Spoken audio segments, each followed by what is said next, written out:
ಯೋಗೀಶ್ವರರು,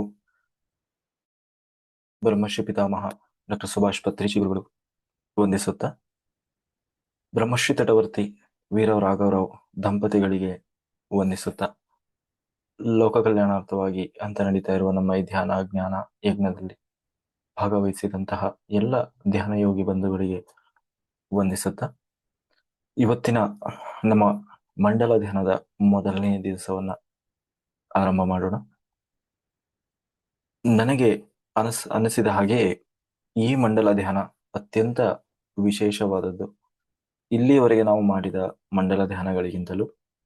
ಯಾಕೆ ಅಂತಂದ್ರೆ ಈ ಮಂಡಲ ಧ್ಯಾನದ ಸಮಯದಲ್ಲಿ ಆ ವೈಯಕ್ತಿಕವಾಗಿ ನಾನು ಕೂಡ ಹೆಚ್ಚಿನ ಸಾಧನೆಯನ್ನ ಮಾಡುವ ಒಂದು ಉದ್ದೇಶ ಇಟ್ಕೊಂಡಿದ್ದೇನೆ. ಸೊ ಹಂಗಾಗಿ ಅದರ ಜೊತೆಗೆ ಆಮೇಲೆ ಒಂದು 5 ಡೇಸ್ ನಾವು ಆನ್ಲೈನ್ ಮೂಲಕವೇ ಬ್ಲೈಂಡ್ ಫೋಲ್ಡ್ ಮೆಡಿಟೇಷನ್ ಅನ್ನು ಕೂಡ ನಾವು ಇಟ್ಕೊಂಡಿದ್ದೀವಿ ಅಲ್ವಾ. ಅದು ಯಾವಾಗ ಬರ್ತದೆ ನನಗೂ ಗೊತ್ತಿಲ್ಲ. ಒಂದು ಎಲ್ಲರಿಗೂ ಸರಿ ಹೋಗುವಂತ ಒಂದು ಸಮಯವನ್ನ ನೋಡಿ ನಾವು ಒಂದು ದಿವಸ ಅಂದ್ರೆ ಶನಿವಾರ ಭಾನುವಾರ ಈ ರೀತಿ ಬರುವ ಸಮಯ ನೋಡಿ, ಅದರಲ್ಲಿ ನೀವು 3 ದಿವಸ 5 ದಿವಸ ಇರ್ತದೆ. 5 ದಿನ ಮಾಡೋರು 5 ದಿನ ಮಾಡ್ಬೋದು, 4 ದಿವಸ ಮಾಡೋರು 4 ದಿವಸ, ಕೊನೆಗೆ 3 ದಿವಸ 2 ದಿವಸ, ಕೊನೆಗೆ ಎಷ್ಟು ಆಗಲಿಲ್ಲ ಅನ್ನೋರು ಅಟ್ಲೀಸ್ಟ್ 24 ತಾಸಾದ್ರೂ ಕೂತ್ಕೊಂಡು ಮಾಡುವವರು ಮಾಡ್ಬೋದು. ಆದರೆ ಲೈವ್ ಆಗಿ ಹಗಲು ರಾತ್ರಿ ಕಂಟಿನ್ಯೂಸ್ ಕ್ಲಾಸ್ ಇರ್ತದೆ. ಆ 5 ಡೇಸ್ ನಡೆಯುವಾಗ ಹಗಲು ರಾತ್ರಿ ಕಂಟಿನ್ಯೂಸ್ ಕ್ಲಾಸ್ ಇರ್ತದೆ. ಅದರಲ್ಲಿ ಆತ್ಮಜ್ಞಾನ ಬೋಧನೆ ಹಗಲು ಟೈಮಲ್ಲೂ ಕೂಡ ಒಂದು 1 ಅವರ್ ಇರುತ್ತೆ. ರಾತ್ರಿ ಸಮಯ 10 ಗಂಟೆಯಿಂದ 11 ಗಂಟೆ ಇರುತ್ತೆ. ಆಯ್ತಾ. ಸೊ ಇದು ಸಮಯ. ಸೊ ಅದರಲ್ಲಿ ನೀವು ಯಾರು ಅವತ್ತು ಮಾಡಬೇಕು ಅಂತ ಅನ್ಕೊಂಡಿರ್ತೀರಿ, ನೀವು ಕಡ್ಡಾಯವಾಗಿ ವಿಡಿಯೋ ಆನ್ ಮಾಡಿ ಕೂತ್ಕೊಳ್ಬೇಕು. ಆಯ್ತಾ. ಹಾಗೆ ಈ ಒಂದು 48 ದಿನದಲ್ಲಿ ನಾವು ಮೊದಲು ಧ್ಯಾನ ಅಂದ್ರೆ ಏನು, ಯಾಕೆ ಧ್ಯಾನ ಮಾಡಬೇಕು, ಧ್ಯಾನದ ಉದ್ದೇಶ ಏನು, ನಾವು ಮಾಡ್ತಾ ಇರೋದು ಸಾಧನೆ ಸರಿ ಇದೆಯಾ ಅನ್ನುವ ಒಂದು ಪೀಠಿಕೆಯಿಂದ ಹಿಡಿದು ಕೊನೆಗೆ ಅಂತಿಮವಾಗಿ ನಾವು ಆ ಸತ್ಯಲೋಕವನ್ನ ಹೋಗಿ ಸೇರ್ಲಿಕ್ಕೆ ಅರ್ಹರಾಗುವವರೆಗೂ ಕೂಡ, ಅಂದ್ರೆ ಪರಿಪೂರ್ಣ ಜ್ಞಾನವನ್ನ ಹೊಂದುವವರೆಗೆ, ಜೊತೆಗೆ ಪರಿಪೂರ್ಣ ಧ್ಯಾನ ಸ್ಥಿತಿಯನ್ನ ಹೊಂದುವವರೆಗೆ ನಮ್ಮನ್ನ ಒಂದು ಪರಿಪಕ್ವ ಸ್ಥಿತಿಗೆ ತೆಗೆದುಕೊಂಡು ಹೋಗುವ ಒಂದು ಮಹಾ ಉದ್ದೇಶ ಈ ಒಂದು ಮಂಡಲ ಧ್ಯಾನ ಸಾಧನೆಯಲ್ಲಿ ಇರುತ್ತದೆ.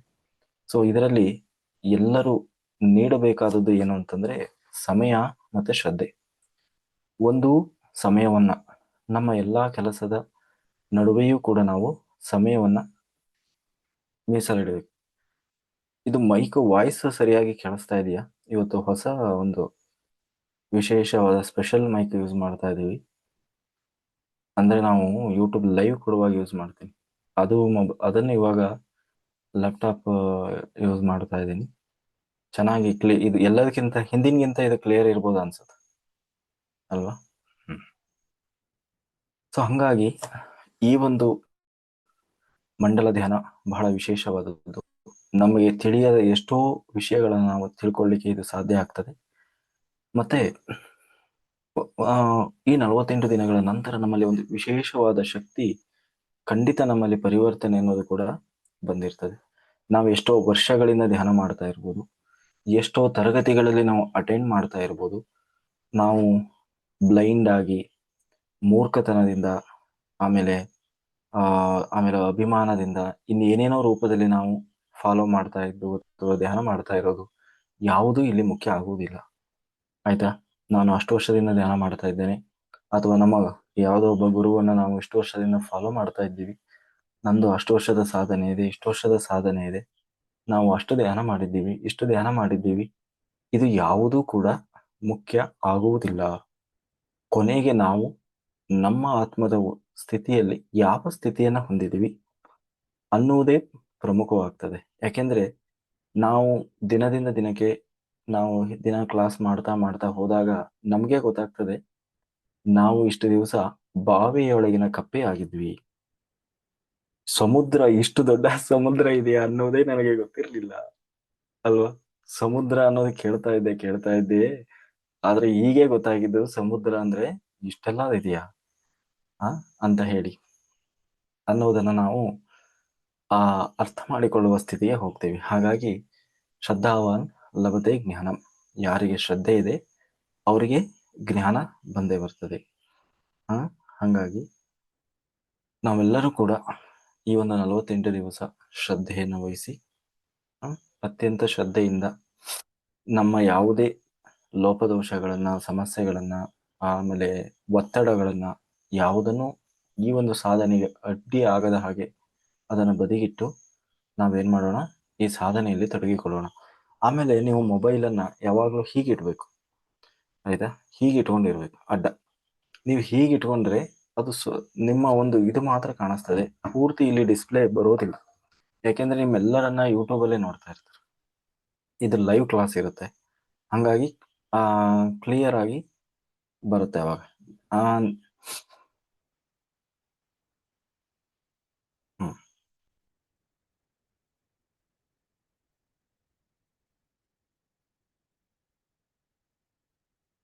Okay, very good.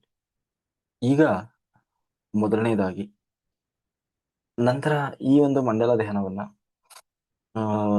ಸಂಪೂರ್ಣ ನಾವು ಲಾಸ್ಟ್ ಟೈಮು ಹೇಳಿದ್ವಿ, ಬಟ್ ಅದು ನಮಗೆ ಸಂಪೂರ್ಣ ಪರಿಪೂರ್ಣ ಮಾಡ್ಲಿಕ್ಕೆ ಆಗ್ಲಿಲ್ಲ. ಈ ಸಾರಿ ಸ್ಟ್ರಿಕ್ಟ್ ಆಗಿ ಹೇಳ್ತಾ ಇದೀವಿ, ಸ್ಟ್ರಿಕ್ಟ್ ಆಗಿ ಮಾಡ್ತಾ ಇದೀವಿ. ಯಾರು ಕಂಪ್ಲೀಟ್ ಮಾಡ್ತಾರೆ ಅವರಿಗೆ ಸರ್ಟಿಫಿಕೇಟ್ ಕೂಡ ನಾವು ಇಶ್ಯೂ ಮಾಡ್ತೀವಿ.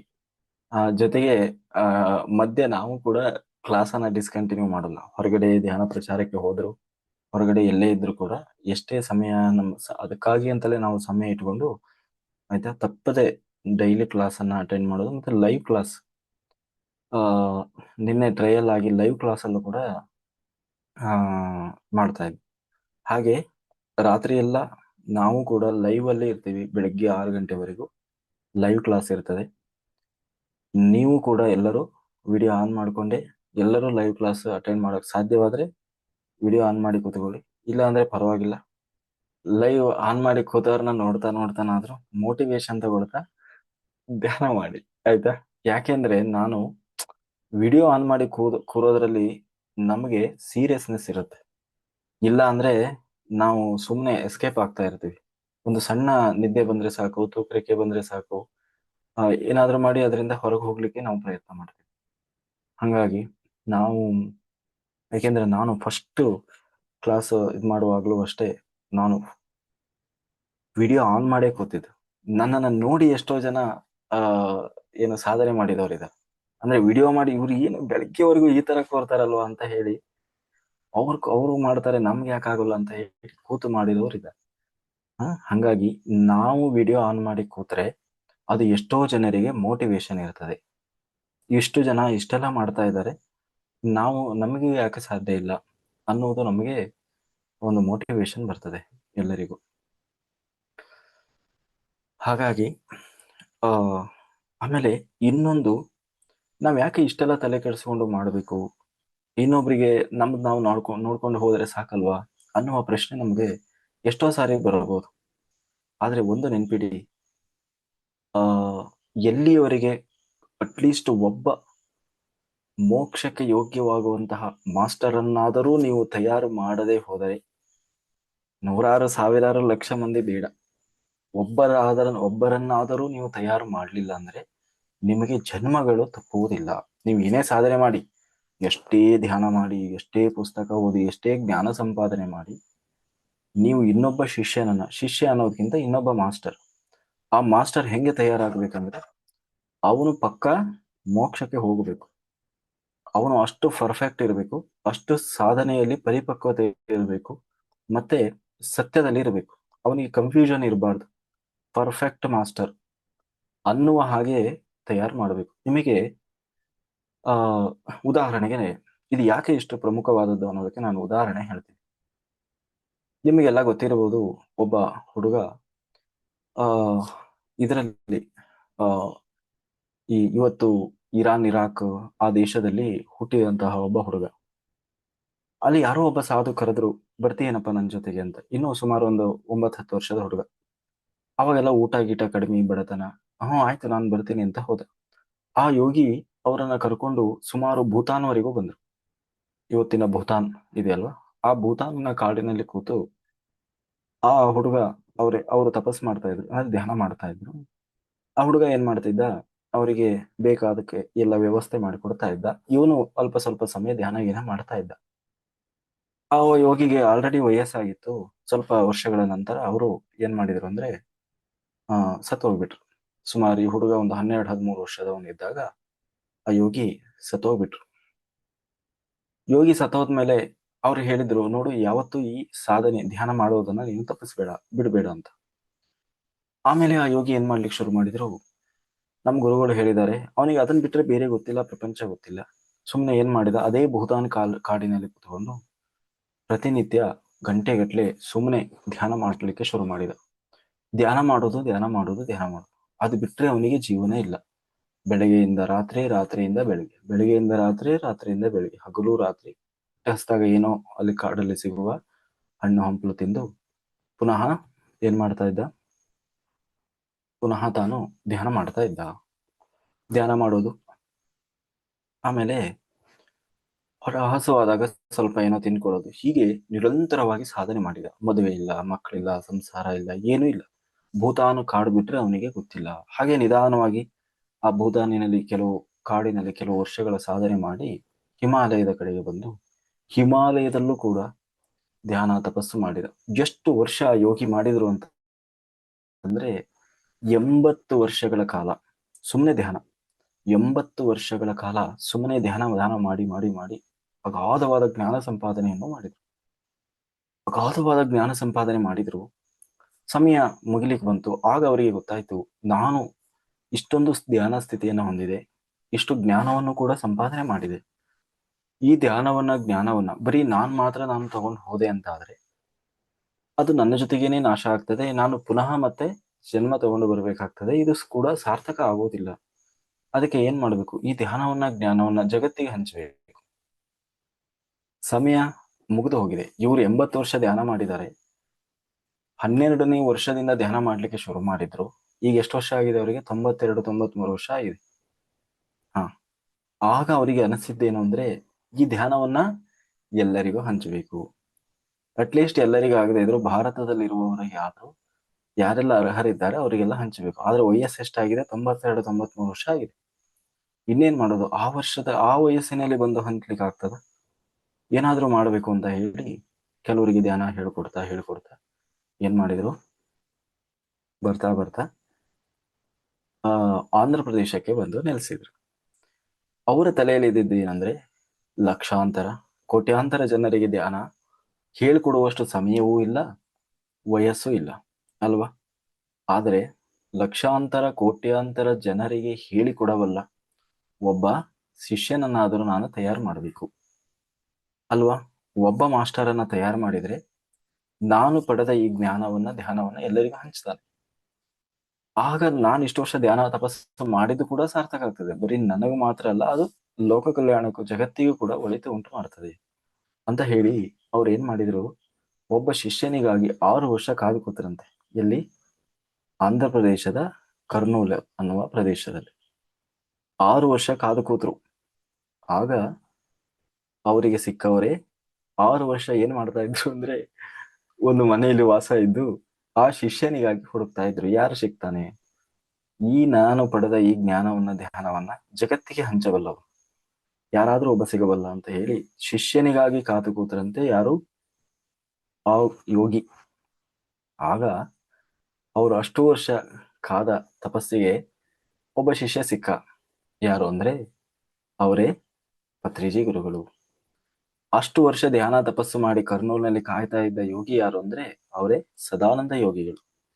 ಆ ಸದಾನಂದ ಯೋಗಿಗಳನ್ನ ಮೊದಲ ಬಾರಿಗೆ ಭೇಟಿ ಮಾಡಬೇಕು ಅಂತ ಹೇಳಿ ಈ ರಾಮಚನ್ನಾರೆಡ್ಡಿ ಮತ್ತೆ ಇನ್ನೊಬ್ಬ ಅವರ ಸ್ನೇಹಿತರು ಮತ್ತೆ ಪತ್ರಿಜಿ ಗುರುಗಳು ಅವಾಗಿನ್ನೂ ಧ್ಯಾನ ಮಾಡ್ತಾ ಇದ್ರು. ಸ್ವಲ್ಪ ದಿನ ಆಗಿತ್ತಷ್ಟೇ, 1 ವರ್ಷ ಏನೋ ಆಗಿತ್ತು. ಯಾರೋ ಒಬ್ರು ಹೇಳಿದ್ರು, ಇಲ್ಲೊಬ್ಬ ಯೋಗಿ ಇದ್ದಾರೆ ಸದಾನಂದ ಯೋಗಿಗಳು ಅಂತ, ತುಂಬಾ ಜನ ಬರ್ತಾರೆ ಅವರನ್ನ ನೋಡ್ಲಿಕ್ಕೆ, ನಾವು ಕೂಡ ಅವ್ರ ಹತ್ರ ಹೋಗಿ ಅವರನ್ನ ಭೇಟಿ ಮಾಡೋಣ, ತುಂಬಾ ಚೆನ್ನಾಗಿ ನಮಗೆ ಮಾರ್ಗದರ್ಶನ ನೀಡ್ತಾರೆ ಅಂತ ಹೇಳಿ ಅವ್ರ ಹತ್ರ ಹೋದ್ರು. ಅವ್ರ ಹತ್ರ ಹೋದಾಗ ತುಂಬಾ ಜನ ಬರ್ತಾ ಇದ್ರು. ಸ್ವಾಮಿ, ನಂದು ಅದು ಹೋಗಿದೆ, ಇದು ಹೋಗಿದೆ, ಆ ಕಷ್ಟ, ನನ್ನ ಮಕ್ಕಳಿಲ್ಲ, ನಂದು ಮದುವೆ ಇಲ್ಲ, ನಂದು ಉದ್ಯೋಗ ಇಲ್ಲ, ನಂದು ಬಡತನ, ನಂದು ಅದು ಇದು ರೋಗ ಅಂತ ಹೇಳಿ ಬರ್ತಾ ಇದ್ರು. ಬಂದವರಿಗೆಲ್ಲ ಆಶೀರ್ವಾದ ಮಾಡಿ ಕಳಿಸ್ತಾ ಇದ್ರು. ಆದ್ರೆ ಇವರು 3 ಜನ ಹೋದಾಗ ಯಾಕೆ ಬಂದಿದ್ದೀರಿ ಅಂತಂದ್ರೆ, ಅವ್ರು ಕೇಳೋದ್ಕಿಂತ ಮುಂಚೆನೆ ಇವರೇ ಹೇಳ್ಬಿಟ್ರಂತೆ, ಯಾಕೆ ಬಂದಿದ್ದೀರಪ್ಪ ನೀವು? ಇಲ್ಲಿ ಆತ್ಮಜ್ಞಾನ ಬಿಟ್ಟು ಬೇರೆ ಏನು ಸಿಗೋದಿಲ್ಲ. ಮೊದಲು ಇಷ್ಟು ದಿನ ಬಂದವ್ರು ಯಾರಿಗೂ ಹೇಳಿಲ್ಲ. ಆದ್ರೆ ಮೊದಲ ಬಾರಿಗೆ ಇವ್ರು ಹೋದಾಗ ಅವ್ರಿಗೆ ಏನ್ ಹೇಳಿದ್ರು ಅಂದ್ರೆ, ಇಲ್ಲಿ ಏನೂ ಸಿಗೋದಿಲ್ಲ, ಆತ್ಮಜ್ಞಾನ ಬಿಟ್ಟು ಬೇರೆ ಏನೂ ಸಿಗೋದಿಲ್ಲ, ಅದು ಬೇಕಾದ್ರೆ ಇರಿ, ಇಲ್ಲ ಅಂದ್ರೆ ಹೊರಟು ಹೋಗಿ.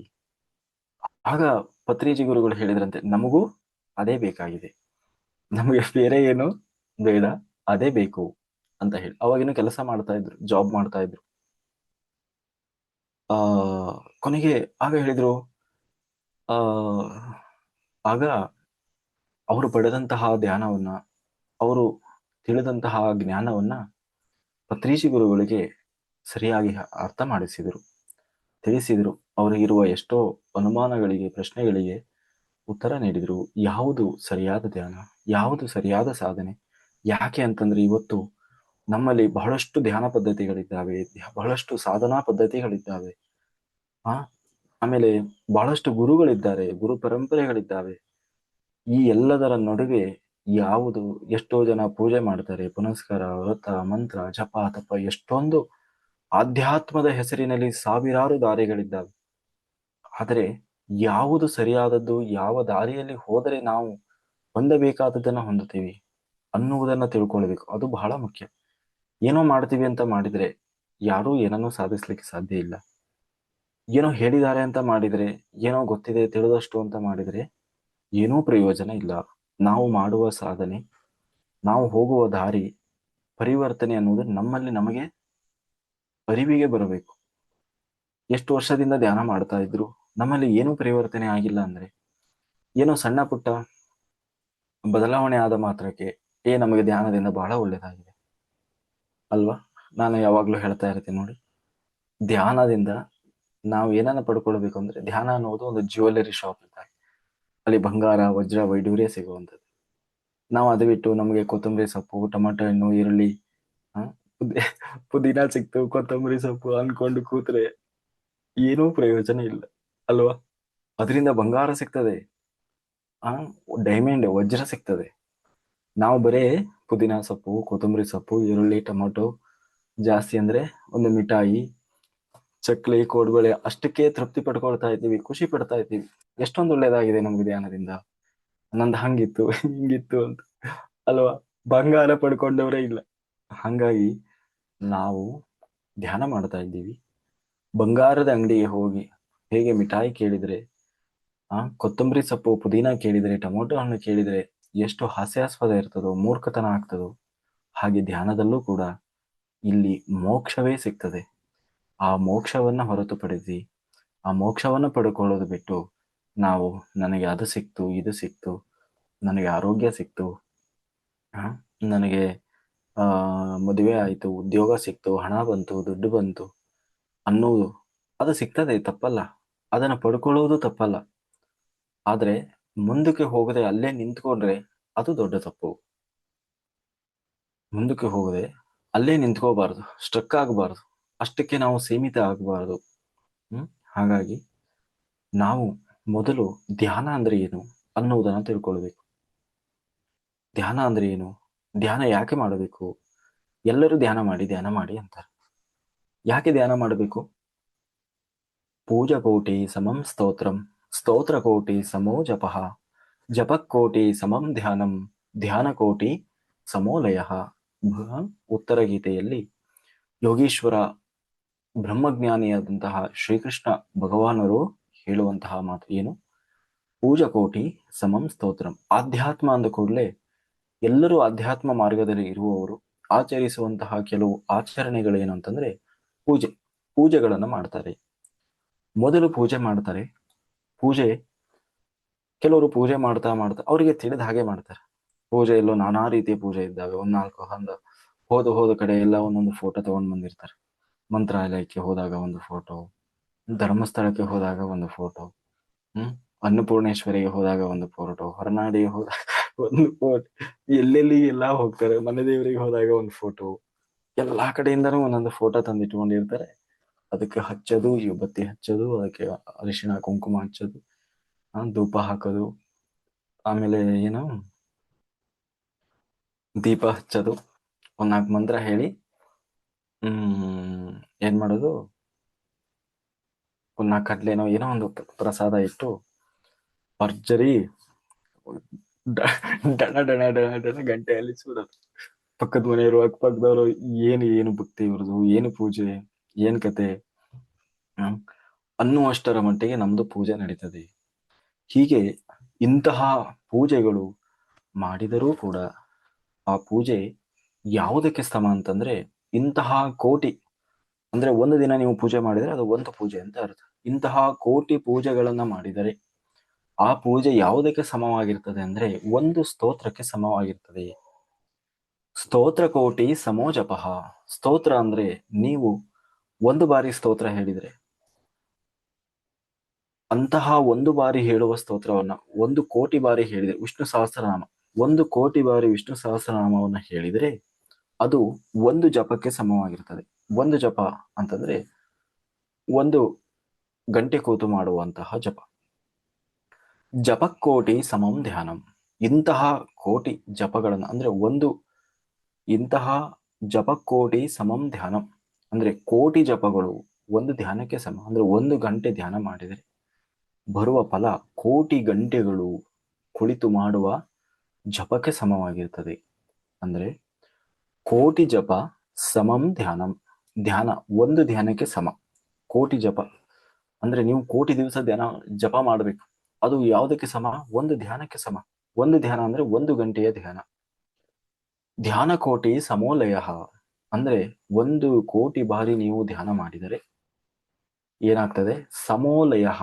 ಲಯ ಆಗುವುದು ಅಂದ್ರೆ ಆತ್ಮದಲ್ಲಿ ನಾವು ಲಯ ಆಗುವುದು. ಅಂದ್ರೆ ದೇಹವನ್ನೂ ದಾಟಿ ಮನಸ್ಸನ್ನೂ ದಾಟಿ ಕೊನೆಗೆ ಆತ್ಮ, ದೇಹ, ಮನಸ್ಸು, ಆತ್ಮ 3 ಇರೋದು ಮನುಷ್ಯನಲ್ಲಿ. ಈ ದೇಹ ಮತ್ತೆ ಆತ್ಮ ಈ 2ರ ನಡುವೆ ಅಡ್ಡಗೋಡೆಯ ಹಾಗೆ ಇರುವುದು ಯಾವುದು ಅಂತಂದ್ರೆ ಮನಸ್ಸು. ಮನಸ್ಸು ಅನ್ನುವ ಗೋಡೆ, ಇನ್ನೊಂದು ಕರ್ಮ ಅನ್ನುವ ಗೋಡೆ. ಈ 2 ಗೋಡೆಗಳು ಆತ್ಮವನ್ನ ನಮ್ಮಿಂದ ಮರೆಮಾಚಿದೆ. ಅವು 2ನ್ನು ನಾವು ಏನ್ ಮಾಡಬೇಕು? ದಾಟಿ ಹೋಗಬೇಕು. ಅಂದ್ರೆ ಅವುಗಳೇ ಇಲ್ಲದ ಹಾಗೆ ಮಾಡಬೇಕು.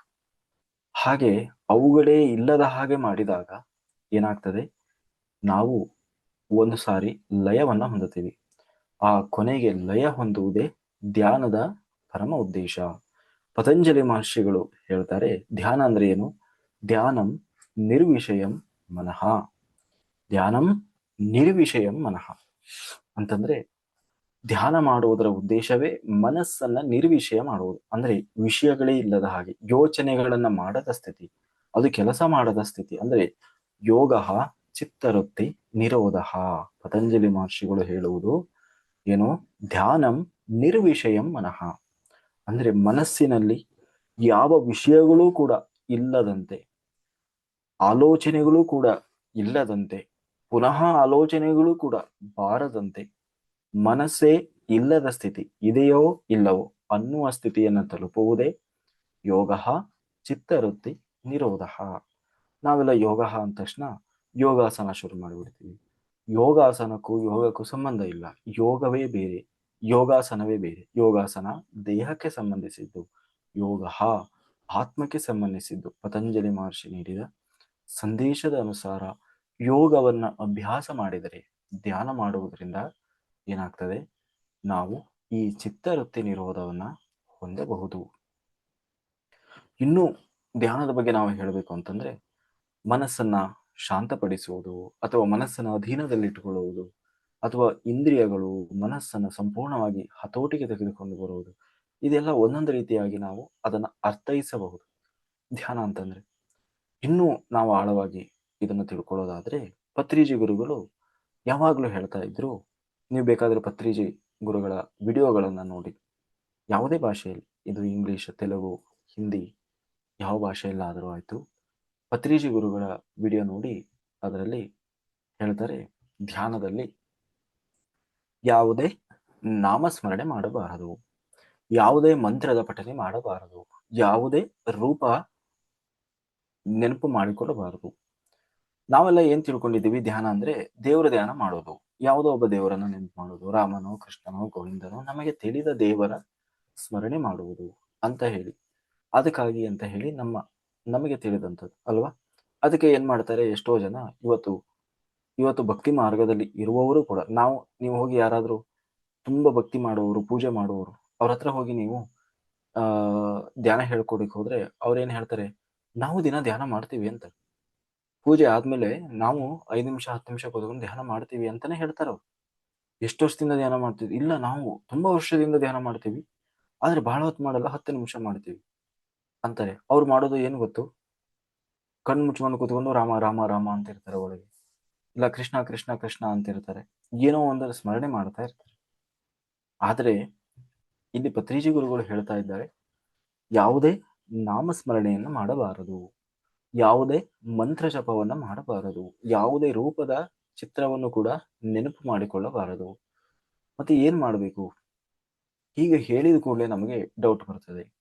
ಅಲ್ಲ, ನಾಮಸ್ಮರಣೆನೂ ಮಾಡಬಾರದು ಅಂತಾರೆ, ಯಾವುದೇ ಮಂತ್ರನೂ ಹೇಳಬಾರದು ಅಂತಾರೆ, ಅಟ್ಲೀಸ್ಟ್ ಕೊನೆಗೆ ನಾವು ಏನು ಬೇಡಪ್ಪ, ಮಂತ್ರ ಬೇಡ, ಓಂಕಾರವನ್ನಾದ್ರೂ ಹೇಳ್ತೀವಲ್ಲ ಅಲ್ವಾ. ಎಲ್ಲ ಓಂಕಾರನೇ ಇಲ್ಲದೆ ಅದ್ಯಾವ ಸಿಮಿ ಇದೆ? ಎಷ್ಟೋ ಜನ ಪ್ರಶ್ನೆ ಮಾಡಿದ್ದಾರೆ, ನಮಗೆ ಕೇಳಿದ್ದಾರೆ, ಓಂಕಾರವೇ ಇಲ್ಲದೆ ಅದ್ಯಾವ ರೀತಿ ಧ್ಯಾನ? ಓಂ ಅನ್ನೋದು ಓಂಕಾರವೇ ಇಲ್ಲದೆ ಅದು ಹೇಗೆ ಧ್ಯಾನ ಮಾಡೋದು? ಅದು ಧ್ಯಾನವೇ ಅಲ್ಲ ಅಂತ ಹೇಳಿ. ಅಂದ್ರೆ ಕೆಲವರು ಓಂ ಓಂ ಅಂತ ಹೇಳ್ಕೊಂತ ಇರೋದು, ಇಲ್ಲಿ ಆ ಓಮ ಅಂತ ಬರ್ತದಲ್ವಾ, ಅದನ್ನ ಹೇಳ್ಕೊಂಡು ಧ್ಯಾನ ಮಾಡೋದು ಕೆಲವರು.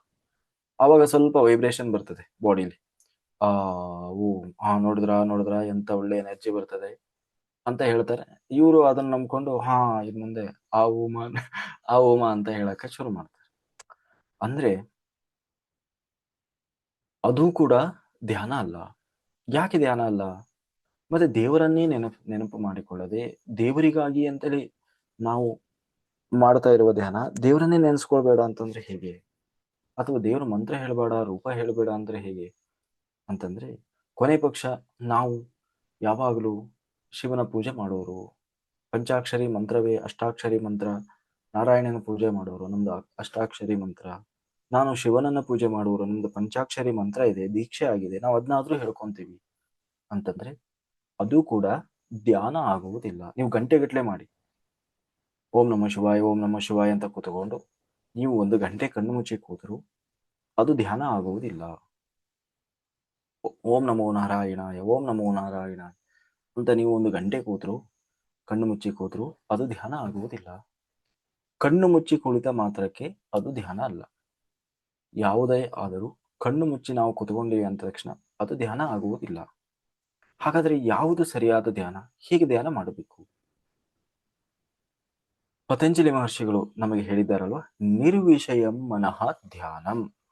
ತುಂಬಾ ಸ್ಪಷ್ಟವಾಗಿ ಹೇಳಿದ್ದಾರೆ, ನಿರ್ವಿಷಯಂ ಮನಃ ಧ್ಯಾನಂ. ನಾವು ಮೊನ್ನೆ ದಿವಸ ಹೇಳುವಾಗ ಹೇಳ್ತಾ ಇದ್ದೆ, ಈ ಭಗವಂತನ ತಾನು ಸೃಷ್ಟಿಯಲ್ಲಿ ಕೆಲವು ಸಿದ್ಧಾಂತಗಳನ್ನ ಇಟ್ಟಿದ್ದಾರೆ, ಸೃಷ್ಟಿ ಸಿದ್ಧಾಂತಗಳು. ಅದರಲ್ಲಿ ಮೊದಲನೇ ಸಿದ್ಧಾಂತವೇ ಆತ್ಮ ಸಿದ್ಧಾಂತ.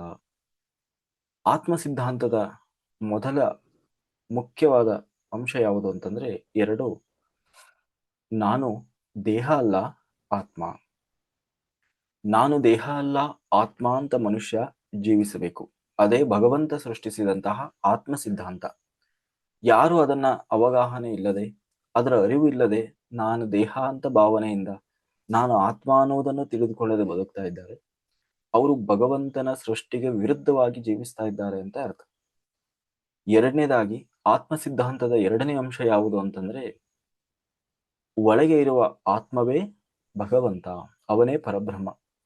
ದೇವರು ಹೊರಗೆ ಎಲ್ಲೂ ಇಲ್ಲ, ಒಳಗಿರುವ ಆತ್ಮವೇ ಭಗವಂತ. ಆ ಆತ್ಮನನ್ನೇ ಆರಾಧನೆ ಮಾಡಬೇಕು, ಆತ್ಮನನ್ನೇ ದರ್ಶಿಸಬೇಕು. ಇದು ಆ ಪರಬ್ರಹ್ಮ ಭಗವಂತನೇ ಸೃಷ್ಟಿಸಿದಂತಹ ಆತ್ಮ ಸಿದ್ಧಾಂತ. ಆದ್ರೆ ನಾವೇನ್ ಮಾಡ್ತೀವಿ, ಆ ಭಗವಂತ ಸೃಷ್ಟಿಸಿದಂತಹ ಆತ್ಮ ಸಿದ್ಧಾಂತವನ್ನು ಕೂಡ ಒಪ್ಕೊಳ್ಳೋಕೆ ರೆಡಿ ಇರೋಲ್ಲ. ನಮಗೆ ಫೋಟೋನೇ ದೇವರು, ವಿಗ್ರಹವೇ ದೇವರು, ದೇವಸ್ಥಾನದಲ್ಲೇ ದೇವರು, ಅಥವಾ ನಮ್ಮ ಒಳಗೇ ದೇವರಿದ್ದಾನೆ ಅನ್ನುವುದನ್ನು ಕೂಡ ನಾವು ಒಪ್ಪುವ ಸ್ಥಿತಿಯಲ್ಲಿ ಇರುವುದಿಲ್ಲ. ಈಗ ಈ ಧ್ಯಾನದ ಪರಮ ಉದ್ದೇಶವೇ ಆತ್ಮ ಸಿದ್ಧಾಂತವನ್ನ ಹೇಳ್ತಾ ಇದೆ. ಅಂದ್ರೆ ನಾವು ದೇವರನ್ನ ಹೊರಗೆ ಹುಡುಕ್ತಾ ಇದ್ದೀವಿ, ಹೊರಗೆ ಹುಡುಕ್ಲಿಕ್ಕೆ ಇರುವುದು ಅಲ್ಲ, ನಾವು ಒಳಮುಖವಾಗಿ ಮನಸ್ಸನ್ನ ನಿರ್ವಿಷಯವನ್ನು ಮಾಡಿ ಆ ಆತ್ಮ ಮತ್ತೆ ನಮ್ಮ ನಡುವೆ ಇರುವಂತಹ ಅಡ್ಡಗೋಡೆಯನ್ನ ಖಾಲಿ ಮಾಡಿ ಆತ್ಮದ ದರ್ಶನ ಮಾಡಬೇಕು, ಭಗವಂತನ ದರ್ಶನ ಮಾಡಬೇಕು. ಆತ್ಮದ ದರ್ಶನವೇ ಭಗವಂತನ ದರ್ಶನ. ಅದೇ ಧ್ಯಾನದ ಪರಮ ಉದ್ದೇಶ. ಹಾಗಾದ್ರೆ ಯಾಕೆ ಇಲ್ಲಿ ನಾಮಸ್ಮರಣೆ ಬೇಡ, ಮಂತ್ರ ಸ್ಮರಣೆ ಬೇಡ? ಹಾಗಿದ್ಮೇಲೆ ನಾವು ನಾಮಸ್ಮರಣೆ ಮಾಡ್ತಾ ಕೂರೋದ್ರಲ್ಲಿ ತಪ್ಪೇನಿದೆ? ಈಗ ನೀವೇನು ಹೇಳ್ತಾ ಇದ್ದೀರಿ, ಧ್ಯಾನದ ಪರಮ ಉದ್ದೇಶವೇ ಭಗವಂತನ ದರ್ಶನ ಮಾಡೋದು ಅಲ್ವಾ? ಧ್ಯಾನದ ಪರಮ ಉದ್ದೇಶ ಭಗವಂತನನ್ನ ಸೇರೋದು, ದರ್ಶನ ಮಾಡುವುದು. ಹಾಗಿದ್ಮೇಲೆ ನಾವು ನಾಮಸ್ಮರಣೆ ಮಾಡ್ಕೊಂಡು ಕೂರ್ತೀವಿ, ರಾಮ ರಾಮ ರಾಮ ಅನ್ಕೊಂಡು ಕೂರ್ತೀವಿ, ಇಲ್ಲ ಕೃಷ್ಣ ಕೃಷ್ಣ ಅನ್ಕೊಂಡು ಕೂರ್ತೀವಿ, ಇಲ್ಲ ನಮಗೆ ಯಾವುದೋ ಒಂದು ರೂಪ ದೇವ್ರು ಇಷ್ಟಪ್ಪ, ನಮಗೆ ಹನುಮಂತ ಅಂದ್ರೆ ಇಷ್ಟ, ಅವನ ರೂಪವನ್ನ ನೆನಪು ಅಂದ್ಕೊಂಡು ನಾವು ಕೂರ್ತೇನೆ. ತಪ್ಪೇನಿದೆ? ಧ್ಯಾನದ ಉದ್ದೇಶವೂ ಅದೇ ಅಲ್ವಾ? ಅಂತಂದ್ರೆ ಭಗವಂತನಿಗೆ ರೂಪವೇ ಇಲ್ಲ, ನೀವು ಯಾವ ರೂಪ ಮಾಡ್ಕೊಂಡು ಕೂತಿದ್ದೀರಿ? ಭಗವಂತನಿಗೆ ನಾಮವೇ ಇಲ್ಲ, ಹೆಸರೇ ಇಲ್ಲ, ನೀವು ಯಾವ ನಾಮಸ್ಮರಣೆ ಮಾಡ್ತಾ ಕೂತಿದ್ದೀರಿ ಅಲ್ವಾ? ಭಗವಂತನಿಗೆ ಯಾವ ಮಂತ್ರವೂ ಇಲ್ಲ, ಮತ್ತೆ ನೀವು ಯಾವ ಮಂತ್ರ ಸ್ಮರಣೆ ಮಾಡ್ತಾ ಕೂತಿದ್ದೀರಿ? ಆತ್ಮಕ್ಕೆ ರೂಪವೂ ಇಲ್ಲ, ಹೆಸರೂ ಇಲ್ಲ, ಮತ್ತೆ ಯಾವ ಮಂತ್ರವೂ ಇಲ್ಲ. ಮತ್ತೆ ಆತ್ಮ ಸರ್ವ ಸ್ವತಂತ್ರನು, ಅವನು ನಿರಾಕಾರ ಸ್ವರೂಪನಾದವನು, ಆಕಾರ ರಹಿತನಾದವನು. ಅವನನ್ನ ದರ್ಶನ ಮಾಡಬೇಕು. ಅವನು ಹೇಗಿದ್ದಾನೋ ಹಾಗೆ ದರ್ಶನ ಮಾಡಬೇಕೆ ಹೊರತು ನಿನಗೆ ಇಷ್ಟ ಬಂದ ಹಾಗೆ ನೀನು ಹುಡುಕ್ಲಿಕ್ಕೆ ಹೋದ್ರೆ ಆತ್ಮ ಅನ್ನುವುದು ಎಲ್ಲೋ ಹೊರಗೆ ಇರುವುದಲ್ಲ, ಅದು ನಿನಗೆ ಸಿಗುವುದಿಲ್ಲ. ಹಾಗಾದ್ರೆ ನಾವು ಏನ್ ಮಾಡ್ಬೇಕೀಗ ಅಂತಂದ್ರೆ, ನಾವು ಸರಿಯಾಗಿ ಕೇವಲ ಉಸಿರಾಟದ ಮೇಲೆ ಗಮನ ಇಟ್ಟು ಧ್ಯಾನ ಮಾಡ್ತಾ ಕೂರಬೇಕು. ಹಾಗಾದ್ರೆ ಉಸಿರಾಟದ ಮೇಲೆ ಯಾಕೆ ಗಮನ ಇಡಬೇಕು? ಉಸಿರಾಟ ಮಾಡಿದ ಮಾತ್ರಕ್ಕೆ ಧ್ಯಾನ ಆಗಿ ಬರ್ತದ ಅಂತಂದ್ರೆ ಖಂಡಿತ ಇಲ್ಲ. ಉಸಿರಾಟದ ಮೇಲೆ ಗಮನ ಇಡಬೇಕು. ಇದು ಧ್ಯಾನದ ಆರಂಭಿಕ ಹಂತ. ಧ್ಯಾನದಲ್ಲಿ ಆರಂಭಿಕ ಹಂತ. ಇದನ್ನ ಉಪನಿಷತ್ತಿನಲ್ಲಿ ಏನ್ ಹೇಳ್ತಾರೆ ಅಂದ್ರೆ, ಇದನ್ನ ಭಗವದ್ಗೀತೆಯಲ್ಲಿ ಕೃಷ್ಣ ಏನ್ ಹೇಳ್ತಾನೆ ಅಂದ್ರೆ, ನಾಸಿಕಾಗ್ರದ ಮೇಲೆ ಗಮನ ಹರಿಸಬೇಕು. ನಾಸಿಕ ಅಂದ್ರೆ ಇದು, ನಾಸಿಕಾಗ್ರ ಅಂದ್ರೆ ಇದು, ಇದರ ಮೇಲೆ ಗಮನ ಅಂದ್ರೆ ಇಲ್ಲಿ ಗಮನ ಹರಿಸಬೇಕು ಅನ್ನೋದು ಭಗವದ್ಗೀತೆಯಲ್ಲಿ ಧ್ಯಾನದ ಬಗ್ಗೆ ಕೃಷ್ಣ ಹೇಳುವಾಗ ಹೇಳುವ ಮಾತು. ಇದನ್ನೇ ಪತಂಜಲಿ ಇವರು ಏನ್ ಹೇಳ್ತಾರೆ ಅಂದ್ರೆ, ಯಾರು ಬುದ್ಧ ಭಗವಾನರು ಆನಾಪಾನಸತಿ ಧ್ಯಾನ ಅಂದ್ರೆ, ಆನ ಅಂದ್ರೆ ಒಳಗೆ, ಉಚ್ಛ್ವಾಸ ನಿಶ್ವಾಸ ಅದನ್ನ ಗಮನಿಸಿ ಅಂತ ಹೇಳ್ತಾರೆ. ಪತ್ರಿಜಿ ಗುರುಗಳು ಕೂಡ ಅದೇ, ಶ್ವಾಸವೇ ನಿಮ್ಮ ಗುರು, ಉಸಿರಾಟವನ್ನ ಗಮನಿಸಿ ಆನಾಪಾನಸತಿ ಧ್ಯಾನ ಮಾಡಿ ಅಂತ ಹೇಳಿ. ಉಪನಿಷತ್ತುಗಳಲ್ಲಿ ಏನ್ ಹೇಳ್ತಾರೆ ಅಂದ್ರೆ, ಕೋಹಂ ಸೋಹಂ ಅನ್ನುವುದನ್ನ ಹೇಳ್ತಾರೆ. ಕೋಹಂ ಸೋಹಂ ಅಂದ್ರೆ ನಮ್ಮ ಆತ್ಮ ನಿರಂತರವಾಗಿ, ನಮ್ಮ ಉಸಿರು ನಿರಂತರವಾಗಿ ನಮಗೆ ಹೇಳ್ತಾ ಇದೆ ಅಂತೆ. ಒಂದು ಸಾರಿ ಉಸಿರು ತಗೊಂಡ್ರೆ ಅದು ಕೋಹಂ ಅಂತ ಹೇಳ್ತಾ ಇದೆ. ಕೋಹಂ ಅಂದ್ರೆ ಯಾರು ನಾನು ಅಂತ. ಹಿಂಗ ಉಸಿರು ತಗೊಂಡ್ರೆ ಕೋಹಂ, ಯಾರು ನಾನು ಅಂತ, ಅದು ಸಂಸ್ಕೃತದ ಅರ್ಥ. ಆ ಉಸಿರು ಹೊರಗೆ ಬರುವಾಗ ಹೇಳ್ತದಂತೆ ಸೋಹಂ, ನಾನೇ ಅದು, ಅದು ನಾನೇ. ಆತ್ಮ ಏನ್ ಹೇಳ್ತಾ ಇದೆ? ಉಸಿರು ಹೊರಗೆ ಬಿಡುವಾಗ ಕೋಹಂ ಅನ್ನುವುದು ಅದರ ಅರ್ಥ. ಉಸಿರು ಒಳಗೆ ಎಳ್ಕೊಳ್ಳುವಾಗ ಹೇಳ್ತದೆ ಸೋಹಂ. ಏನು ಹೊರಗೆ ಬಿಡುವಾಗ ಏನ್ ಹೇಳ್ತದೆ? ಸೋಹಂ. ಏನು ಕೋಹಂ ಸೋಹಂ ಅಂತಂದ್ರೆ, ಕೋಹಂ ಅಂದ್ರೆ ನಾನು ಯಾರು, ಸೋಹಂ ಅಂದ್ರೆ ಅದೇ ನಾನು. ಏನು ಅದೇ ಅಂತಂದ್ರೆ, ಇನ್ನೊಂದು ಹೇಳ್ತಾರೆ ಉಪನಿಷತ್ತಿನಲ್ಲಿ, ಏನು ತತ್ವಮಸಿ ಅಂತಂದ್ರೆ, ತತ್ವಮಸಿ ಅದು ಏನೋ ಒಂದು ಇದೆ, ಅದು ಅದು ಏನೋ ಒಂದಿದೆ. ಏನದು ಗೊತ್ತಿಲ್ಲ. ಯಾವುದದು? ಇಡೀ ಬ್ರಹ್ಮಾಂಡವನ್ನ ಅದು ಸೃಷ್ಟಿ ಮಾಡಿದೆ. ಇಡೀ ಬ್ರಹ್ಮಾಂಡವನ್ನ ಅದು ಲಾಲನೆ ಪಾಲನೆ ಪೋಷಣೆ ಮಾಡ್ತಾ ಇದೆ. ಎಲ್ಲರ ಒಳಗೆ ಇದೆ, ಎಲ್ಲರ ಹೊಳಗೆ ಇದೆ, ಎಲ್ಲವನ್ನ ನಿಯಂತ್ರಣ ಮಾಡ್ತಾ ಇದೆ. ಯಾರ ಕಣ್ಣಿಗೆ ಕಾಣಿಸ್ತಾ ಇಲ್ಲ, ಏನೇನೋ ನಡೀತಾ ಇದೆ, ಎಲ್ಲ ಜರುಗ್ತಾ ಇದೆ. ಆದ್ರೆ ಎಲ್ಲವನ್ನ ಯಾವುದೋ ಒಂದು ಶಕ್ತಿ ನಿಯಂತ್ರಣ ಮಾಡ್ತಾ ಇದೆ. ಅದನ್ನ ಕಂಡವರಿಲ್ಲ, ಅರಿತವರಿಲ್ಲ, ತಿಳಿದವರಿಲ್ಲ. ಅದಕ್ಕೆ ಉಪನಿಷತ್ತಿನಲ್ಲಿ ಹೇಳಿದ್ರು, ಅದಕ್ಕೆ ಹೆಸರು ಕೂಡ ಹೇಳಲಿಲ್ಲ. ಏನದು? ಅದು ಅಂದ್ಬಿಟ್ರು. ಅಂದ್ರೆ ತತ್ ಅಂದ್ರೆ ಅದು ಅದು ಅದು ಅಂತ. ತತ್ವಮಸಿ ಯಾವುದೋ ಒಂದಿದೆ, ಅದಕ್ಕೆ ಗೊತ್ತಿಲ್ಲ ನಮಗೆ. ನಾವಿನ್ನೂ ಅದನ್ನ ಹುಡುಕ್ತಾ ಇದ್ದೀವಿ, ಇನ್ನೂ ಅದರ ಅನ್ವೇಷಣೆಯಲ್ಲಿದ್ದೀವಿ. ಅದನ್ನು ಯಾರು ಇನ್ನೂ ಸರಿಯಾಗಿ ಸಂಪೂರ್ಣವಾಗಿ ಅರ್ಥ ಮಾಡಿಕೊಂಡವರಿಲ್ಲ. ಆ ಬ್ರಹ್ಮನೂ ಕೂಡ, ಆ ಪರಶಿವನೂ ಕೂಡ, ಆದಿಯೋಗಿ ಪರಶಿವ ಬ್ರಹ್ಮನೂ ಕೂಡ ಇಂದಿಗೂ ಕೂಡ ಧ್ಯಾನ ಮಾಡ್ತಾ ಇದ್ದಾರೆ. ಯಾಕೆ ಅಂದ್ರೆ ಆ ಪರಬ್ರಹ್ಮನನ್ನ ಇನ್ನೂ ತಿಳ್ಕೊಳ್ಳಿಕ್ಕಾಗಿ ಇನ್ನು ಮಾಡ್ತಾನೆ ಇದ್ದಾರೆ. ಇನ್ನು ಅವರಿಗೂ ಕೂಡ ಪರಿಪೂರ್ಣವಾಗಿ ಸಂಪೂರ್ಣವಾಗಿ ಅರ್ಥ ಆಗಿಲ್ಲ. ಹಾಗಾಗಿ ಅದಕ್ಕೆ ಏನ್ ಹೇಳಿದ್ರು ಉಪನಿಷತ್ತಿನಲ್ಲಿ ಅಂದ್ರೆ ತತ್ವಮಸಿ ಅಂದ್ಬಿಟ್ರು. ಅದು ಇದೆ, ಅದು ಎಲ್ಲವನ್ನ ಇಷ್ಟೆಲ್ಲ ಮಾಡ್ತಾ ಇದೆ ಅಂದ್ರೆ ಭಗವಂತನಿಗೆ, ಪರಮಾತ್ಮನಿಗೆ, ಪರಬ್ರಹ್ಮನಿಗೆ ಏನಂತ ಕರೆದ್ರು? ಅದು ಅಂತ ಕರೆದ್ರು. ಅದೇ ತತ್, ಕೋಹಂ ಸೋಹಂ, ಅದೇ ನೀನು. ಅದು ಯಾವುದು ಇಷ್ಟೆಲ್ಲ ಮಾಡ್ತಾ ಇದೆಯಲ್ವಾ, ಈ ಸೃಷ್ಟಿಯನ್ನ ನಿಯಂತ್ರಣ ಮಾಡ್ತಾ ಇದೆಯಲ್ವಾ, ಅದೇ ನೀನಾಗಿದ್ದೀಯಾ ಅಂದ್ರೆ ಆತ್ಮ. ಅಂದ್ರೆ ಆ ಪರಬ್ರಹ್ಮನೇ ನೀನಾಗಿದ್ದೀಯಾ ಅನ್ನೋದು ಆ ಉಸಿರಿನ ಅರ್ಥ. ಆ ಉಸಿರನ್ನ ನಾವು ಆಶ್ರಯಿಸಿದೀವಿ ಅಂತಾದರೆ ಆ ಉಸಿರು ನಮ್ಮನ್ನು ಎಲ್ಲಿಗೆ ಕರ್ಕೊಂಡು ಹೋಗ್ತದೆ? ತತ್ವಮಸಿ, ಅಲ್ಲಿಗೆ ಒಯ್ದು ನಿಲ್ಲಿಸ್ತದೆ. ಅಂದ್ರೆ ನಾನು ಯಾರು ಅನ್ನುವುದನ್ನ ಆ ತೋರಿಸಿ, ಕೊನೆಗೆ ನಾನು ಎಲ್ಲಿಂದ ಬಂದಿದ್ದೇನೆ, ಯಾಕೆ ಬಂದಿದ್ದೇನೆ, ಆ ಸ್ಥಿತಿಗೆ ನಮ್ಮನ್ನು ಕರ್ಕೊಂಡು ಹೋಗಿ ನಿಲ್ಲಿಸ್ತದೆ. ಅದಕ್ಕೆ ನಾವು ಏನನ್ನ ಮಾಡಬೇಕು ಅಂದ್ರೆ ಉಸಿರನ್ನ ಗಮನಿಸಬೇಕು. ಹಾಗಾದ್ರೆ ಉಸಿರನ್ನ ಗಮನಿಸುವುದು ಧ್ಯಾನವಂದ್ರೆ ಉಸಿರನ್ನ ಗಮನಿಸುವುದು ಧ್ಯಾನ ಅಲ್ಲ. ಮತ್ತೆ ಉಸಿರನ್ನ ಯಾಕೆ ಗಮನಿಸಬೇಕು ಅಂತಂದ್ರೆ ನಮ್ಮ ಮನಸ್ಸನ್ನ ನಿಯಂತ್ರಣ ಮಾಡ್ಲಿಕ್ಕಾಗಿ, ಮನಸ್ಸನ್ನ ಶೂನ್ಯ ಮಾಡ್ಲಿಕ್ಕಾಗಿ ಉಸಿರನ್ನ ಗಮನಿಸಬೇಕು. ಉಸಿರನ್ನೇ ಯಾಕೆ ಗಮನಿಸಬೇಕು?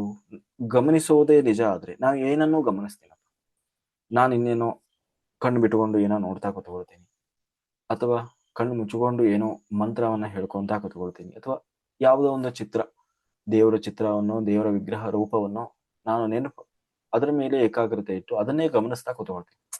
ಒಟ್ಟಿನಲ್ಲಿ ಗಮನಿಸಿದ್ರೆ ಆಯ್ತಲ್ವಾ. ಉಸಿರನ್ನೇ ಯಾಕೆ ಗಮನಿಸ್ಬೇಕಪ್ಪ? ನಾನು ದೇವರದೊಂದು ಏನು ವಿಗ್ರಹವನ್ನ ಗಮನಿಸ್ತೇನೆ, ಅಥವಾ ಇನ್ಯಾವುದೋ ಒಂದು ರೂಪವನ್ನ ಗಮನಿಸ್ತೇನೆ ಅಂತಂದ್ರೆ ಇಲ್ಲ.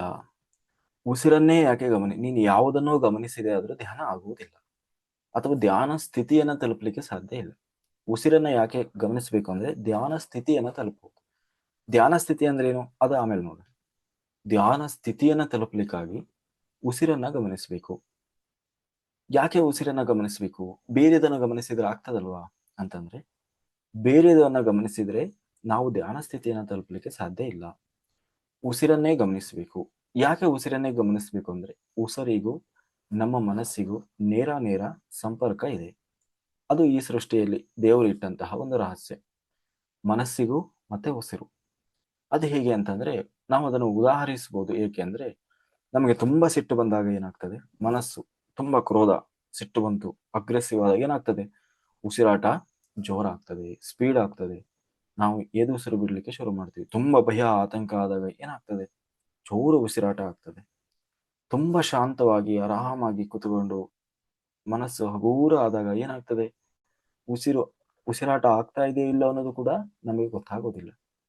ಅಂದ್ರೆ ಯಾಕೆ ನಮಗೆ ಹೀಗೆ ಆಗ್ತಾ ಇದೆ ಅಂತಂದ್ರೆ ನಮ್ಮ ಮನಸ್ಸಿಗೂ ಉಸಿರಿಗೂ ನೇರ ಸಂಪರ್ಕ ಇದೆ.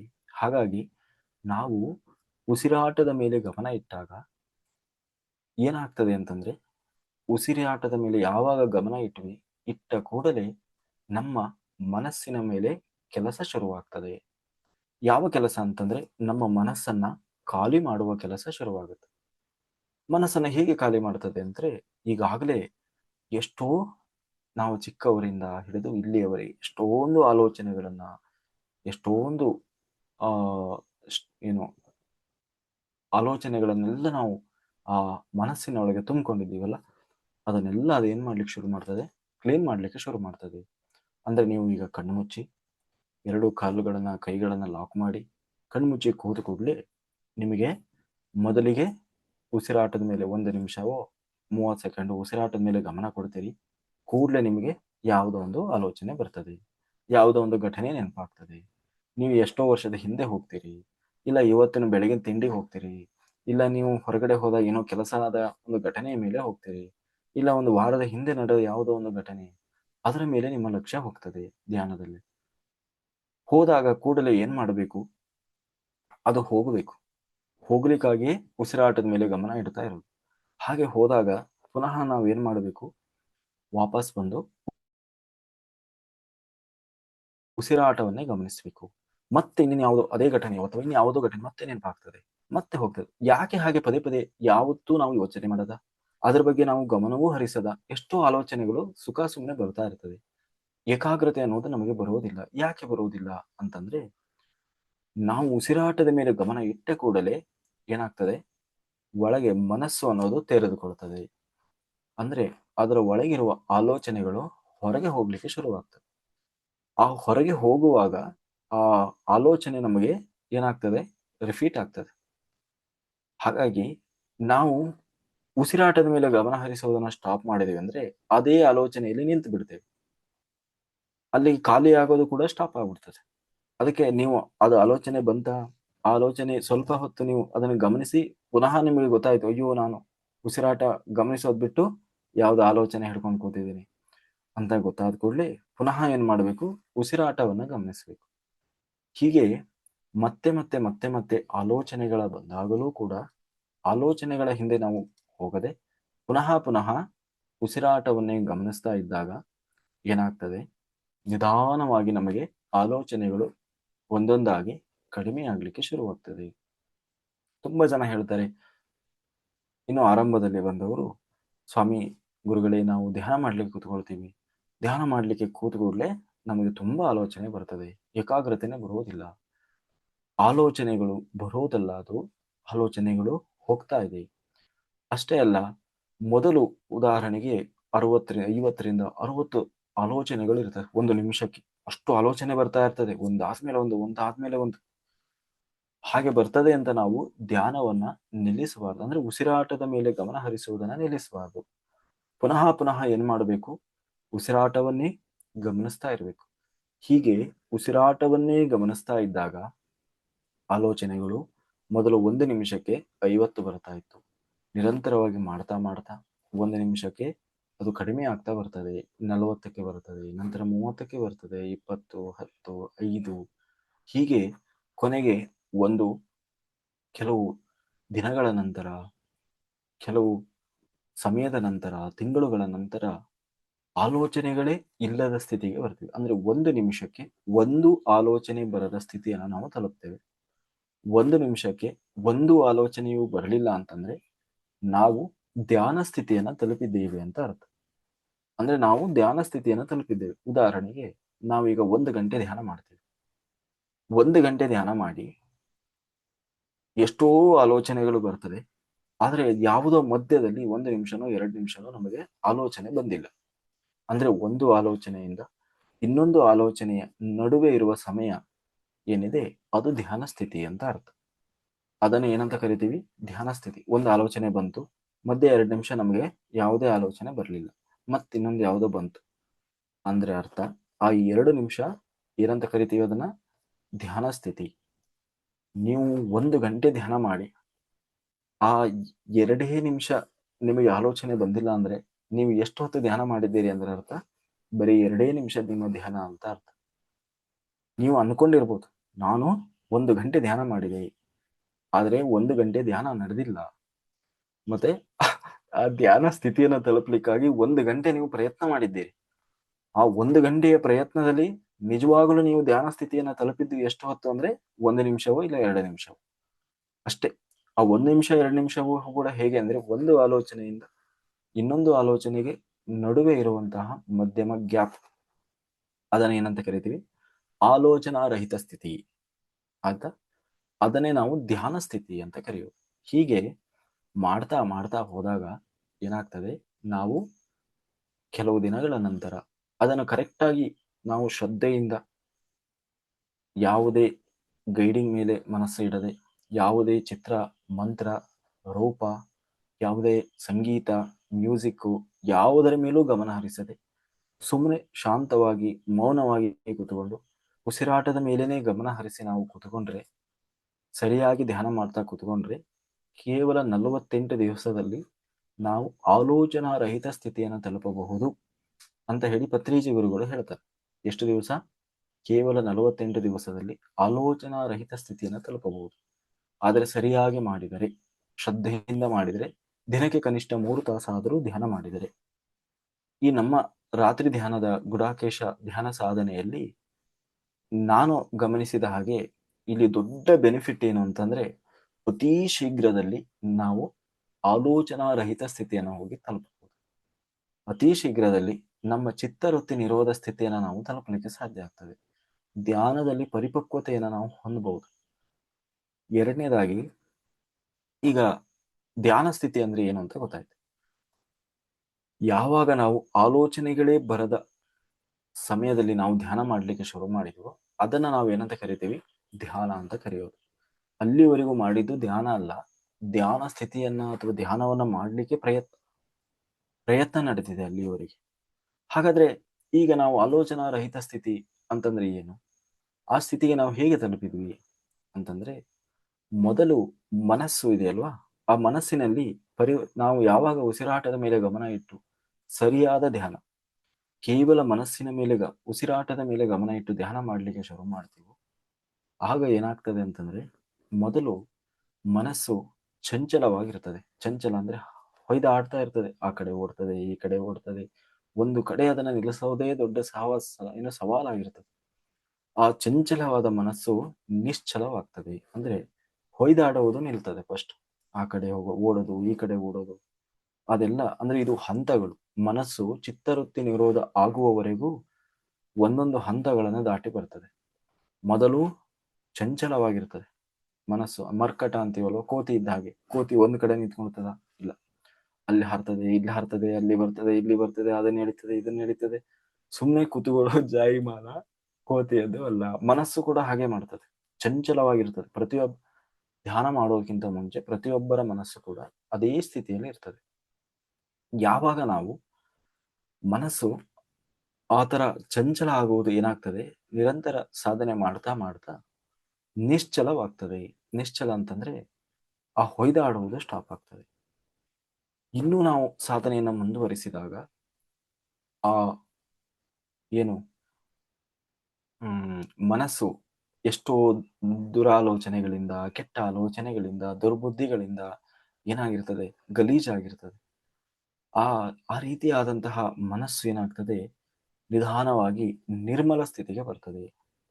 ಕೊಳಕು ಸ್ಥಿತಿಯಿಂದ ನಿರ್ಮಲ ಸ್ಥಿತಿಗೆ ಬರ್ತದೆ. ಅಂದ್ರೆ ಆಲೋಚನೆ ಮಾಡುವ ರೀತಿ ಒಳ್ಳೆಯ ರೀತಿಯ ಆಲೋಚನೆಗಳು, ಮತ್ತೆ ದುರ್ಬುದ್ಧಿ, ದುರ್ಗುಣ, ಈ ತರದ್ದೆಲ್ಲ ಏನಾಗ್ತದೆ, ಕಡಿಮೆ ಆಗ್ಲಿಕ್ಕೆ ಶುರುವಾಗ್ತದೆ, ನಿರ್ಮಲ ಆಗ್ತದೆ. ನಿರ್ಮಲ ಆದಮೇಲೆ ಆ ಮನಸ್ಸು ನಿರ್ಮಲ ನೋಡಿ, ಮೊದಲು ಚಂಚಲವಾಗಿರ್ತದೆ, ಆಮೇಲೆ ನಿಶ್ಚಲವಾಯಿತು. ಇನ್ನೂ ಸಾಧನೆ ಮಾಡ್ತಾ ಮಾಡ್ತಾ ಅದು ನಿರ್ಮಲ ಸ್ಥಿತಿಯನ್ನ ತಲುಪ್ತು. ನಿರ್ಮಲ ಆದ್ಮೇಲೆ ಇನ್ನೂ ಸಾಧನೆಯನ್ನು ಮಾಡ್ತಾ ಮಾಡ್ತಾ ಶುದ್ಧ ಸ್ಥಿತಿಯನ್ನ ತಲುಪ್ತು. ಈ ಶುದ್ಧ ಸ್ಥಿತಿಯನ್ನ ತಲುಪಿದಾಗಲೇ ನಮ್ಮಲ್ಲಿ ಚಿತ್ತವೃತ್ತಿ ನಿರೋಧ ಉಂಟಾಗುವುದು. ಚಿತ್ತವೃತ್ತಿ ನಿರೋಧ ಯಾವ ಸ್ಥಿತಿಗೆ ಆಯ್ತು? ಶುದ್ಧ ಸ್ಥಿತಿ. ಅಂದ್ರೆ ಮನಸ್ಸು ಶುದ್ಧ ಆಯ್ತು. ಅಂದ್ರೆ ಆಲೋಚನೆಗಳೇ ಅದರಲ್ಲಿ ಇಲ್ಲ, ಹಿಂದಿನ ಯಾವ ಆಲೋಚನೆಗಳು ಇಲ್ಲ. ಈಗೂ ಕೂಡ ಅದು ಆಲೋಚನೆ ಮಾಡದ ಸ್ಥಿತಿಯಲ್ಲಿ ಇದೆ. ಬಂದರೂ ಕೂಡ ನೀವು ಮತ್ತೆ ಪುನಃ ಧ್ಯಾನ ಮಾಡಿ ಏನ್ ಮಾಡಿಬಿಡ್ತೀರಿ, ಅದನ್ನ ಕ್ಲೀನ್ ಮಾಡಿ ಬಿಡ್ತೀರಿ. ಆಲೋಚನೆಗಳೇ ಇಲ್ಲದ ಶುದ್ಧ ಸ್ಥಿತಿಯನ್ನು ತಲುಪಿದ್ರಿ. ಅಷ್ಟಕ್ಕೆ ಮುಗಿತಾ ಇಲ್ಲ, ಅದು ಇನ್ನೂ ನಾವು ಸಾಧನೆಯನ್ನು ಮಾಡ್ತಾ ಶುದ್ಧ ಪರಿಶುದ್ಧ ಸ್ಥಿತಿ, ಇನ್ನೂ ಮುಂದಿನ ಹಂತ ಯಾವುದಂದ್ರೆ ಪರಿಶುದ್ಧ ಸ್ಥಿತಿ. ಇನ್ನೂ ನಾವು ಸಾಧನೆಯನ್ನು ಮುಂದುವರಿಸಿದಾಗ ಮಹಾಪರಿಶುದ್ಧ ಸ್ಥಿತಿ. ಆ ಮಹಾಪರಿಶುದ್ಧ ಸ್ಥಿತಿಯನ್ನೇ ಎಲ್ಲರೂ ತಲುಪಬೇಕು. ಆ ಮಹಾಪರಿಶುದ್ಧ ಸ್ಥಿತಿಯ ಇನ್ನೊಂದು ಹೆಸರು ಏನು ಅಂತಂದ್ರೆ ಶುದ್ಧ ಸಾತ್ವಿಕ ಸ್ಥಿತಿ. ಇನ್ನೂ ಅದರಲ್ಲಿ ನಾವು ಉನ್ನತ ಅಂದ್ರೆ ಮನಸ್ಸೇ ಇಲ್ಲದ ಸ್ಥಿತಿ, ಮನಸ್ಸು ಮಾಯ ಆಗ್ಬಿಡ್ಬೇಕು. ಆ ಸ್ಥಿತಿಯನ್ನ ತಲುಪಿದ್ವಿ ಅಂದ್ರೆ ಅದನ್ನ ನಿರ್ಗುಣ ಸ್ಥಿತಿ ಅಂತ ಕರಿತೀವಿ. ಮನಸ್ಸು ಇಲ್ಲದ ಹಾಗೆ ಮಾಡುವುದೇ ಧ್ಯಾನದ ಉದ್ದೇಶ. ಉಸಿರಾಟದ ಮೇಲೆ ಗಮನ ಇಟ್ಟು ಶುರು ಮಾಡಿದ ಧ್ಯಾನ, ಆ ಉಸಿರಾಟ ಮೊದಲಿಗೆ ವೇಗವಾಗಿರ್ತದೆ. ಅಂದ್ರೆ ನಮ್ಮ ಆಲೋಚನೆಗಳು ಎಷ್ಟು ಜಾಸ್ತಿ ಇರ್ತದೋ ಅಷ್ಟು ವೇಗವಾಗಿ ಉಸಿರಾಟ ಆಗ್ತಾ ಇರ್ತದೆ. ಅದು 60 ಇದ್ರೆ 60, 50 ಇದ್ರೆ 50, ಅಷ್ಟು ಸ್ಪೀಡ್ ಆಗಿ ಇಲ್ಲಿವರೆಗೂ ಬರ್ತಾ ಇರ್ತದೆ. ಹುಕ್ಕಳದವರೆಗೂ ಆ ಉಸಿರಾಟ ಒಳಗೆ ಹೊರಗೆ ಒಳಗೆ ಹೊರಗೆ ಹೋಗಿ ಬರ್ತಾ ಇರ್ತದೆ. ಆಲೋಚನೆಗಳು ಕಡಿಮೆ ಆಗ್ತಾ ಆಗ್ತಾ ಉಸಿರಾಟವು ಕೂಡ ಹೀಗೆ ನಿಧಾನ ಆಗ್ತಾ ಬರ್ತದೆ. ಹೀಗೆ ನಿಧಾನ ಆಗ್ತಾ ಆಗ್ತಾ ಆಗ್ತಾ 1, 2, 5, 6 ಆಲೋಚನೆಗಳಿದ್ದಾಗ ಅದು ಹೀಗೆ ಆಗ್ತಾ ಆಗ್ತಾ ಆಗ್ತಾ ಲಾಸ್ಟಿಗೆ ಬಂದು ಇಲ್ಲಿಗೆ ಬಂದು ಸ್ಥಿತ ಆಗ್ತದೆ ಭ್ರೂಮಧ್ಯದಲ್ಲಿ. ಕೊನೆಗೆ ಅದು ಉಸಿರು ಒಳಗೆ ಹೋಗ್ತಾ ಇದೆಯೋ ಬರ್ತಾ ಇದೆಯೋ ಅನ್ನೋದು ಕೂಡ ಗೊತ್ತಾಗದ ಸ್ಥಿತಿಯನ್ನು ತಲುಪ್ತೀವಿ. ಅದು ಯಾವಾಗ ಆಗ್ತದೆ ಅಂದ್ರೆ ಮನಸ್ಸು ಶುದ್ಧ ಸ್ಥಿತಿಯನ್ನು ತಲುಪಿದಾಗ ಇಲ್ಲಿಗೆ ಹೋಗಿ ಸ್ಥಿತ ಆಗ್ತದೆ. ಉಸಿರಾಟದ ಮೇಲೆ ಗಮನ ಇಡುವುದರ ಮೂಲ ಉದ್ದೇಶವೇ ಈ ರೀತಿ ಹೊಯ್ದಾಡ್ತಾ ಇದೆ ಮನಸ್ಸು ಮತ್ತೆ ಉಸಿರು. ಅವೆರಡನ್ನೂ ಏನ್ ಮಾಡಬೇಕು? ಶಾಂತ ಮಾಡ್ತಾ ಮಾಡ್ತಾ ಮಾಡ್ತಾ ಮಾಡ್ತಾ ಮಾಡ್ತಾ ನಿಧಾನ ಇಲ್ಲಿ ತರಬೇಕು, ಇಲ್ಲಿಗೆ ತಂದು ನಿಲ್ಲಿಸುವುದು. ಅಲ್ಲಿ ನಂತರ ಒಳಗೆ ಶುರುವಾಗ್ತದೆ. ಅಲ್ಲಿವರೆಗೂ ಏನೂ ಆಗಿಲ್ಲ. ಅಲ್ಲಿವರೆಗೂ ನಮ್ದು ಧ್ಯಾನವೇ ಆಗಿಲ್ಲ. ನೋಡಿ, ಮೊದಲು ಏನು ಚಂಚಲವಾಗಿತ್ತು, ಚಂಚಲ ಆಗಿರುವುದು ನಿಶ್ಚಲ ಆಯಿತು, ನಿಶ್ಚಲದಿಂದ ನಿರ್ಮಲ ಸ್ಥಿತಿಗೆ ಬಂತು, ನಿರ್ಮಲ ಸ್ಥಿತಿಯಿಂದ ಶುದ್ಧ ಸ್ಥಿತಿ, ಶುದ್ಧದಿಂದ ಪರಿಶುದ್ಧ ಸ್ಥಿತಿ, ಇನ್ನೂ ಪರಿಶುದ್ಧ ಆಗಿ ಮಹಾಪರಿಶುದ್ಧ ಸ್ಥಿತಿ, ನಂತರ ಮನಸ್ಸೇ ಇಲ್ಲದ ಸ್ಥಿತಿ, ಮನಸ್ಸು ಸಂಪೂರ್ಣವಾಗಿ ಇಲ್ಲದ ಸ್ಥಿತಿ. ಇದು ಹಂತ ಹಂತವಾಗಿ ನಾವು ಸಾಧನೆ ಮಾಡಬೇಕಾದ ಸ್ಥಿತಿಗಳು, ಹಂತಗಳು, ಧ್ಯಾನದ ಉದ್ದೇಶಗಳು. ಇದೇ ಧ್ಯಾನದ ಅನುಭವಗಳು. ನೀನು ಎಷ್ಟು ವರ್ಷದಿಂದ ಧ್ಯಾನ ಮಾಡ್ತಾ ಇದ್ದೀಯಲ್ವಾ? ಏನು ನಿನ್ನ ಅನುಭವ ಅಂದ್ರೆ ನಿನ್ನ ಮನಸ್ಸು ಯಾವ ಸ್ಥಿತಿಯಲ್ಲಿ ಹೋಗಿ ನಿಂತಿದೆ ಅನ್ನುವುದನ್ನ ಹೇಳಬೇಕು. ಅದೇ ಧ್ಯಾನದ ಅನುಭವ. ಅದೇ ಬಿಟ್ಟು ನನಗೆ ಅದು ಕಾಣಿತು ಅಷ್ಟೇ ಅಲ್ಲ, ಈ ನಿಶ್ಚಲ ಏನು ಮಹಾಪರಿಶುದ್ಧ ಸ್ಥಿತಿ, ಈ ಸ್ಥಿತಿಗೆ ಹೋಗುವವರೆಗೂ ಕೂಡ ಮನಸ್ಸು ತುಂಬಾ ನಾಟಕ ಮಾಡ್ತದೆ, ಡ್ರಾಮಾ ಮಾಡ್ತದೆ, ಮಾಯೆಗಳನ್ನ ಸೃಷ್ಟಿಸ್ತದೆ. ದೇವರು ಕಾಣೋದು, ಶಿವ ಬರೋದು, ಪಾರ್ವತಿ ಬರೋದು, ದುರ್ಗೆ ಬರೋದು, ಆಮೇಲೆ ಹನುಮಂತ ಬರೋದು, ಹಾರಿ ಬರೋದು, ಓಡಿ ಹೋಗೋದು, ನಿಮ್ಮನ್ನು ಎತ್ಕೊಂಡು ಹೋದಂಗೆ ಆಗೋದು, ಆಮೇಲೆ ಯಾವುದೋ ಲೋಕಕ್ಕೆ ಹೋದಾಗೆ ಆಗೋದು. ಇದೆಲ್ಲವೂ ಕೂಡ ಈ ಮನಸ್ಸಿನ ಮಾಯೆ. ಇದು ಬೇಕು ಅಂತಲೇ ಏನ್ ಮಾಡ್ತಾ ಇರ್ತದೆ? ನಮ್ಮನ್ನ ಸಿಕ್ಕಿ ಹಾಕಿಸ್ಲಿಕ್ಕೆ ಪ್ರಯತ್ನ ಮಾಡ್ತಾ ಇರ್ತದೆ. ಆದರೆ ಈ ಯಾವ ಮಾಯೆಯಲ್ಲೂ ಸಿಕ್ಕಿ ಹಾಕಿಕೊಳ್ಳಬಾರದು.